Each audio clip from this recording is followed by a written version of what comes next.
Meanwhile, Auckland Council is looking at using Fonterra's milk tankers to try and get water to thousands of households whose tanks are running dangerously low. Auckland is on track to reach 40 consecutive days without rain this weekend. And for properties which aren't connected to the main water supply, the situation is getting dire.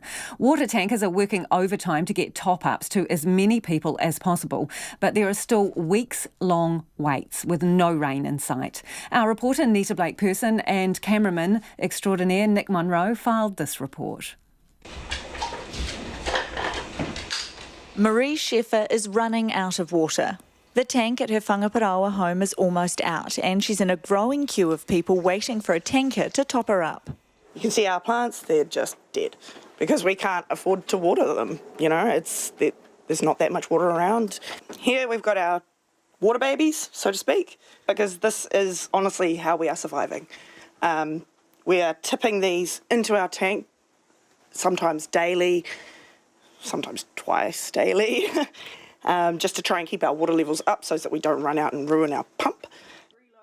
The blue skies blanketing much of the North Island have become a burden for her and her family. They can't wash, clean or cook at home because of the lack of water and are visiting family most days to use their supply. It's quite a bit of stress having to sit there and ration water when, you know, you've never really had to sort of ration it quite that much before. Even in other summers where we've run out or come close to running out, the wait time certainly hasn't been as long, and just the whole stress of having to be so extra careful because there's nothing.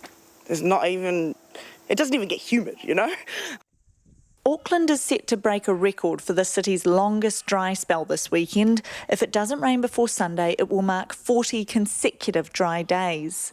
And for thousands of households not on the main water supply in the north, west and south of Auckland, that's taking its toll. It's a dire situation. It hasn't rained for a long time, since before Christmas, and even then there wasn't much rain. So people on tank water, like myself, are literally running out of water. Local Whangaparaoa councillor Wayne Walker says council facilities are available for people to fill up containers and shower at while they wait for deliveries. Normally you can get a water tanker at relatively short notice, but in a situation where you've got big demand like this, there are only so many water tankers. I'll be getting a hose over from a neighbour and getting a top-up. That's great. And fortunately, there are a lot of people in that situation.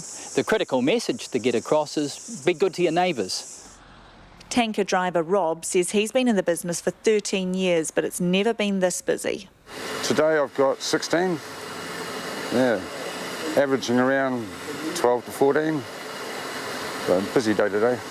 Further up north, they're just crying for it, you know. You can't get tankers, you know. It's pretty dire. You've got people with stock and things like that can't water their animals, and it's getting real bad. But there is hope for households, with Auckland Council hatching a plan. One of the things that the council is looking at is cutting a deal with the likes of Fonterra to make those sorts of tankers available to put water out there. Auckland Council confirmed this afternoon that it will be supplying water in large-scale milk tankers in sites in Wellsford and Helensville tomorrow to help keep up with demand. And in the meantime, Maria Scheffer is practising her rain dance. Praying for rain. Come on, rain dance. But yeah, it's tough. For Checkpoint, Nita Blake-Persen.